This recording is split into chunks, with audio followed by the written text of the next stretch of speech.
Se abre la audiencia en vista pública en el expediente 123-2015, formado por apelación de sentencia en amparo, en la acción constitucional promovida por Wilmer Fabián Tejada Valderrama, José Alfredo Sarmientos Cáceres, Eladio Flores Marroquín y Anup K. Candú y o Anup Kumar Candú, contra el Juzgado de Primera Instancia Penal, Narcoactividad o Delitos contra el Ambiente del Departamento de Guatemala. La Secretaria General Adjunta ad interim dará lectura a la parte conducente de las consideraciones y a la parte resolutiva del fallo apelado. Asimismo, efectuará las advertencias reglamentarias de esta audiencia. En la parte considerativa de la sentencia de 3 de septiembre del 2014, emitida por la Sala Tercera de la Corte de Apelaciones del Ramo Penal, Narcoactividad y Delitos contra el Ambiente, constituida en Tribunal de Amparo, que conoce esta Corte en apelación y respecto de la cual se pronunciarán quienes intervienen en la presente audiencia, se estableció que no se evidenció violación a los principios de legalidad y debido proceso y de derecho de defensa que invocan los amparistas, en virtud que la autoridad recurrida al emitir la resolución de mérito lo hizo en el uso de las facultades jurisdiccionales que le otorgan las normas y principios constitucionales y procesales, como es la facultad de juzgar, explicando la razón por la cual consideró de oficio las modificaciones con las que admite la acusación formulada por el Ministerio Público y el auto de apertura a juicio en contra de Wilmer Fabián Tejada Valderrama y José Alfredo Sarmientos Cáceres, señalando detalladamente las circunstancias que concurren en el hecho intimado, que fueron omitidas por la pretensión fiscal y que deben formar parte de ella. Asimismo, señaló que conforme al inciso 4 del artículo 342 del Código Procesal Penal, procedía la modificación de la calificación jurídica de lesiones graves a la de homicidio en grado de tentativa, toda vez que por la manera que suscitaron los hechos imputados y los medios de convicción aportados por el ente encargado de la investigación, el juzgador evaluó la posible existencia del hecho ilícito de homicidio en grado de tentativa y la posible participación de los antes mencionados en este.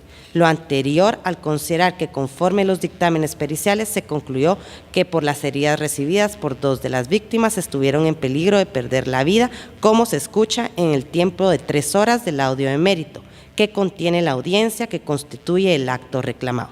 Aunado, se considera que la modificación de la calificación jurídica aplicada por la autoridad recurrida no constituye agravio a los amparistas porque cabe resaltar que no es definitiva, sino provisional y que tanto los postulantes y su defensa pueden hacer los planteamientos necesarios para contradecir dichas circunstancias. Al resolver, declaró: deniega el amparo promovido por los señores Wilmer Fabián Tejada Valderrama, José Alfredo Sarmientos Cáceres, Eladio Flores Marroquín y Anup K. Cundú y o Anup Kumar Cundú, en contra del Juzgado de Primera Instancia Penal, Narcoactividad y Delitos contra el Ambiente del Departamento de Escuintla por notoriamente improcedente. En consecuencia, se deja sin efecto el amparo provisional otorgado en el numeral romano segundo de la resolución de 7 de mayo de 2014. Se condena en costa a los postulantes y se impone la multa al abogado patrocinante. De conformidad con lo establecido en las disposiciones reglamentarias y complementarias contenidas en el Acuerdo 1-2003 de esta Corte, se hace el conocimiento de quienes harán uso de la palabra en la presente audiencia que al hacerlo cuentan con un tiempo de 15 minutos para pronunciarse estrictamente sobre el fallo recurrido, en particular sobre la existencia de agravios o no que éste les ocasiona. Además, deberán dirigirse directamente al tribunal, alegar en forma oral y abstenerse de dar lectura a cualquier documento salvo autorización del presidente, concretarse al asunto planteado, ser breves, concisos y precisos en su exposición y abstenerse de proferir expresiones irrespetuosas con relación a las partes o a los miembros del tribunal. Los solicitantes del amparo y de esta vista pública comparecen bajo el auxilio del abogado Julio Roberto García Merlos, a quien se le concede el uso de la palabra. Muchas gracias, señor presidente. Buenos días, honorables magistrados. El día de hoy traemos a sede constitucional una discusión eminentemente constitucional. La contraparte ha pretendido desnaturalizar la presente discusión, argumentando que esto se trata de una revisión o una tercera instancia o de una intromisión en la calificación jurídica en un auto de apertura a juicio de un juez contralor en primera instancia.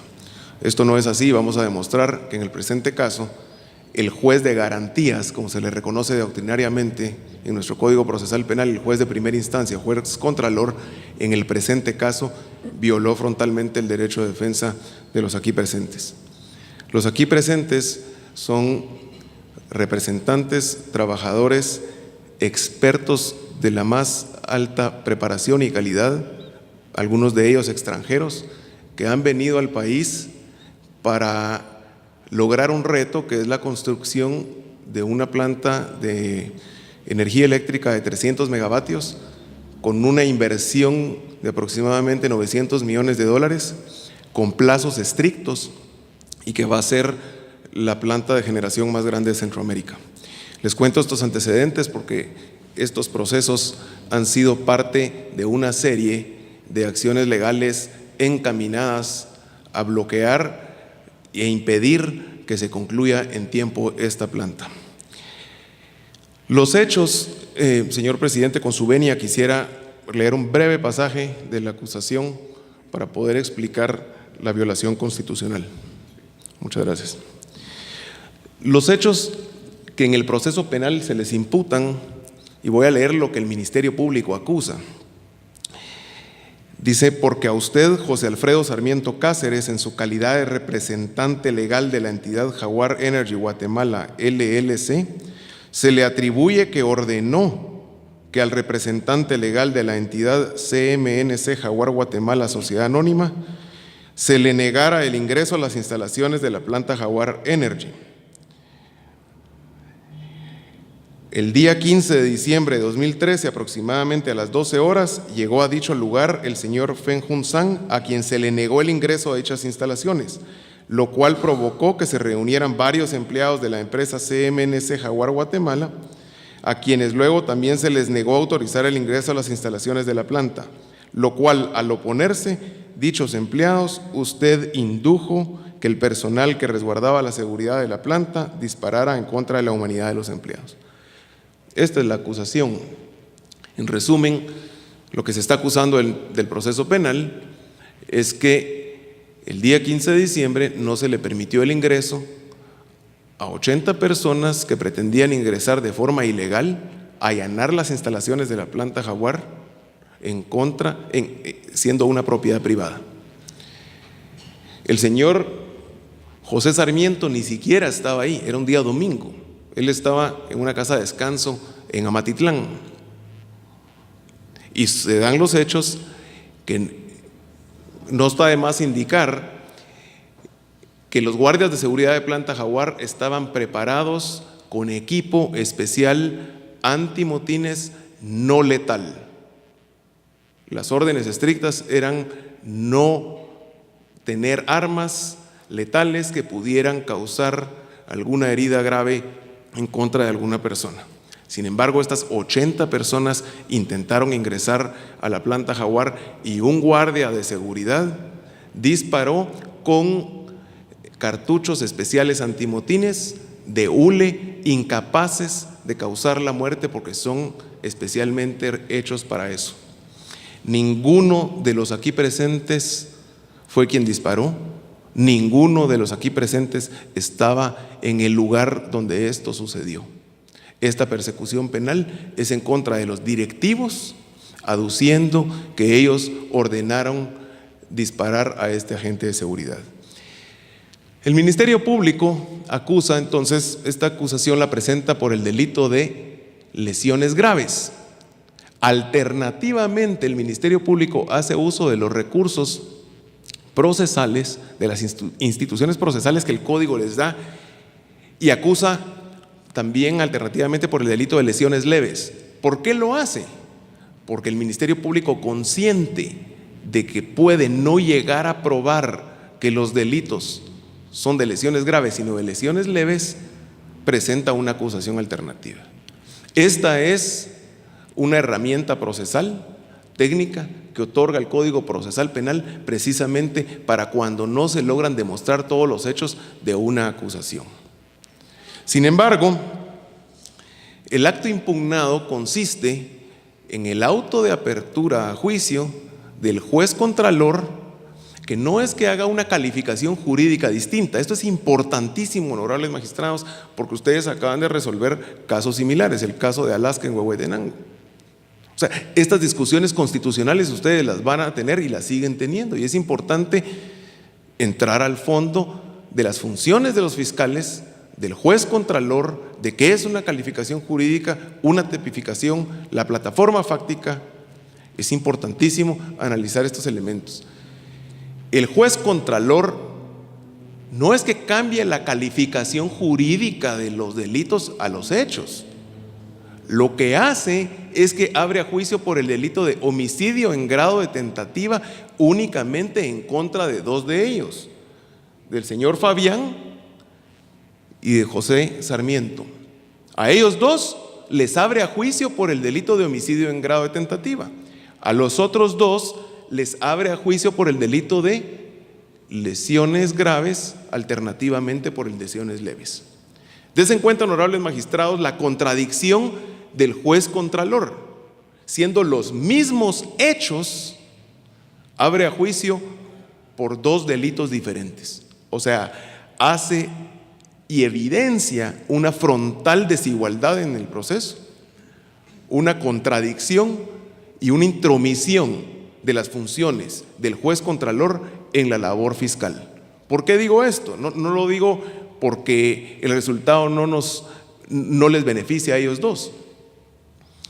No es esa la razón. La razón es que el juez, al abrir a juicio por el delito de homicidio en grado de tentativa, introduce el elemento de la intención de matar.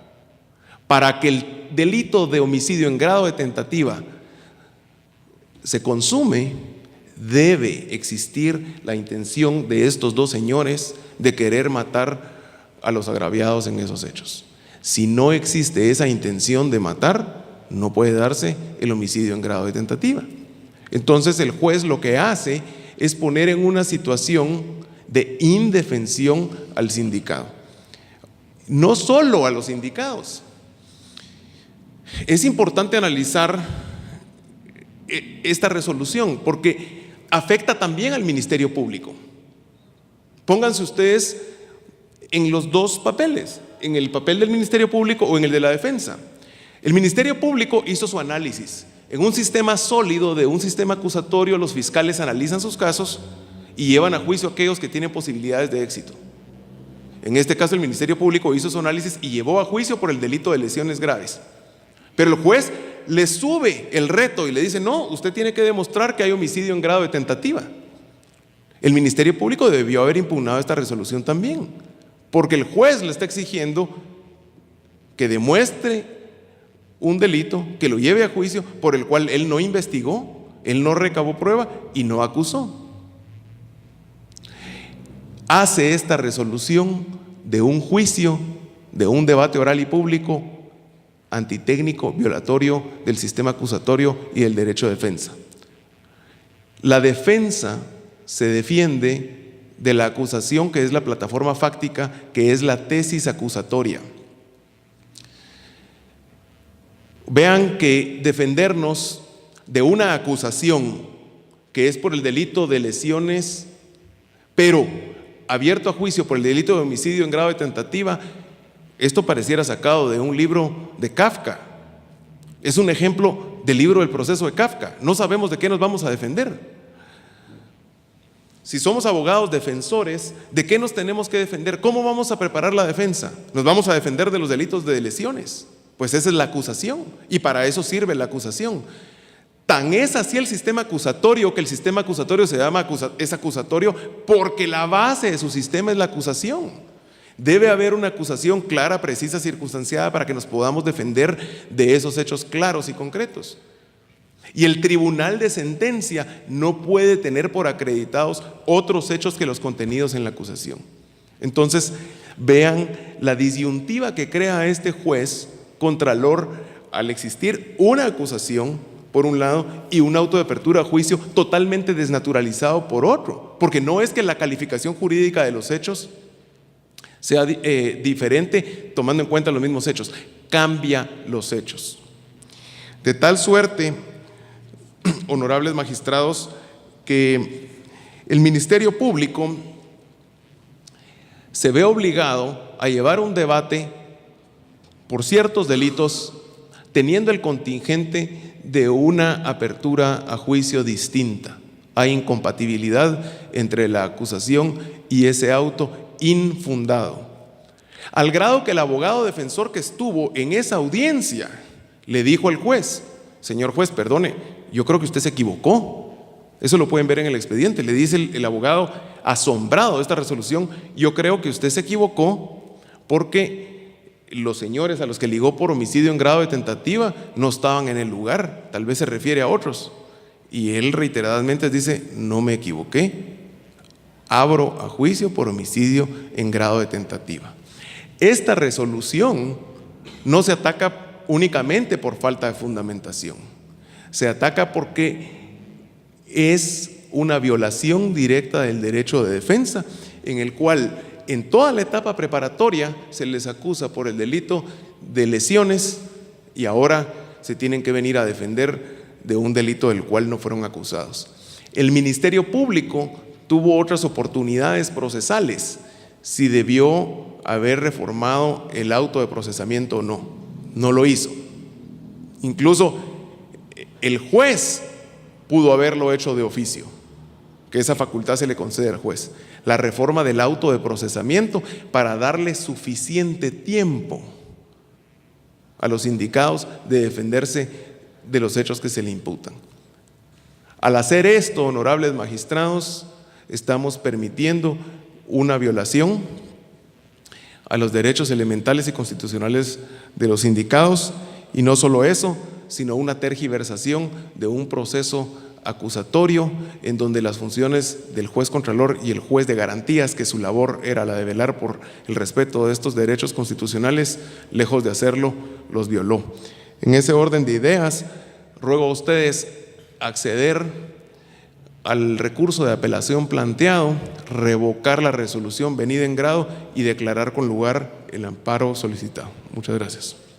Puede hacer uso de la palabra la agente fiscal, abogada Arlenia Polonia Monge Pinedo de Ushun, del Ministerio Público. Gracias, señor presidente, honorables magistrados, honorables magistradas, abogados y demás personas presentes en esta audiencia. Muy buenos días.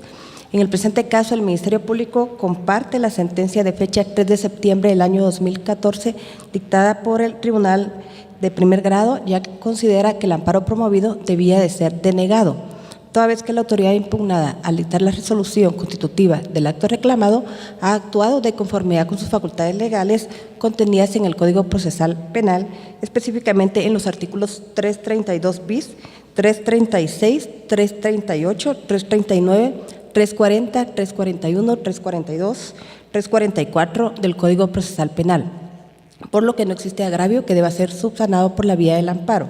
Y lo que los postulantes están pretendiendo en el presente caso es la revisión de lo resuelto por el Tribunal de Primer Grado, lo cual está expresamente prohibido por la Constitución Política de la República de Guatemala. Asimismo, el acto, como indicó el Tribunal de Primer Grado, el acto reclamado no es definitivo, ya que los postulantes pueden hacer uso de su derecho de defensa en el debate correspondiente. Respecto de la fase intermedia, ya se ha pronunciado esta Corte en varias sentencias. Así se pronunció en el expediente 3100-2013, sentencia de fecha 25 de junio del año 2014, solicitó su autorización para lectura a una parte de esta sentencia. En esta sentencia indicó esta Corte: la fase intermedia no tiene como finalidad resolver sobre la culpabilidad o inocencia del acusado, pues su objeto es permitir al juez evaluar si existe o no fundamento serio para someter a una persona a juicio oral y público. Esa evaluación la hace haciendo mérito de los medios de investigación que el ente acusador aporta con su acto conclusivo y que sostiene ese fundamento serio de enjuiciar al procesado. cuestión que no debe confundirse con la labor del tribunal sentenciador, de darle valor probatorio a los medios producidos y diligenciados en el debate. Así se pronunció esta Corte en el expediente 3100-2013, sentencia de fecha 25 de junio del año 2014. Por lo tanto, al no existir agravio que pueda ser subsanado por la vía del amparo, en el presente caso, el Ministerio Público solicita se declare sin lugar el recurso de apelación interpuesto y se confirme la sentencia de primer grado denegando el proceso de amparo promovido. Muchas gracias. Se clausura la audiencia de vista pública.